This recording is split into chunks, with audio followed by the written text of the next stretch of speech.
దేవుడు నన్ను పంపించాడు అని చెప్పి ఒక తైలపు బుడ్డి, ఏంటంటే చెప్పండి, తైలపు అంటే ప్రేయర్ ఆయిల్ లాంటిది, హల్లెలూయా, ఒక ఆయిల్ బాటిల్ తీసుకొని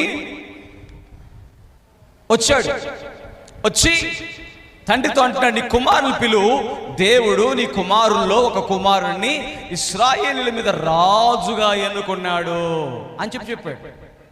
యెషయాకి అర్థం కాల, నా కొడుకులు సైన్యంలో ఉన్నారు కదా, నా కొడుకులు యుద్ధం చేస్తున్నారు కదా, వాళ్ళు యుద్ధశాలలో వారు ఏమన్నా రాజు అవుతారేమో అనుకుని దావీదును తప్ప మిగతా వాళ్ళందరినీ ఎదురుగా నిలబెట్టాడు.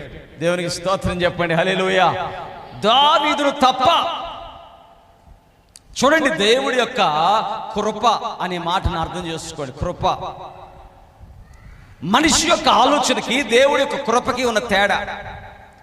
మనిషి ఆలోచన ఏంటంటే, దావీదు యుద్ధం ఎట్ట చేస్తాడు, దావీదు రాజెట్ట అవుతాడు, గొర్రెలు కాసుకునేవాడు, వాడికి ఏం తెలుసు అని దావీదును చూపించలా, మిగతా అన్నలందరినీ చూపించాడు. ఆ యెషయా తన కుమారులందరినీ చూపించాడు.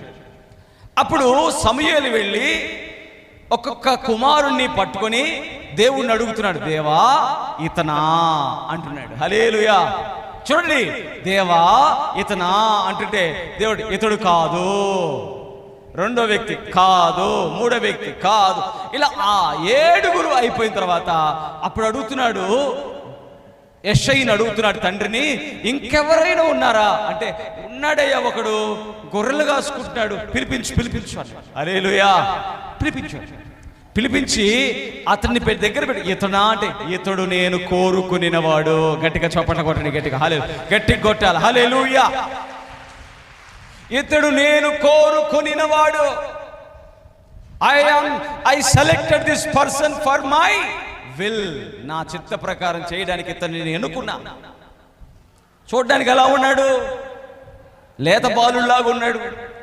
మహారాజా, ఏంటిది, దేవుడి చిత్తం ఏంటి ఇలా ఉంది?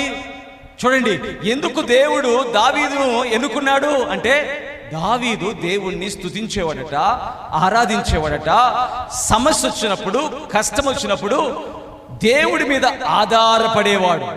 యుద్ధం చేసే దావీదే, కానీ దేవుడికి ప్రార్థన చేసి యుద్ధం చేసేవాడు. గట్టిగా చప్పట్లు కొట్టండి, గట్టిగా హల్లెలూయా, హల్లెలూయా. దేవుడు ఎంత గొప్ప దేవుడు అంటే, దావీదు వెళ్ళిన యుద్ధములన్నిటిలో దావీదుకు దేవుడు విజయాన్ని అనుగ్రహించాడు. హల్లెలూయా.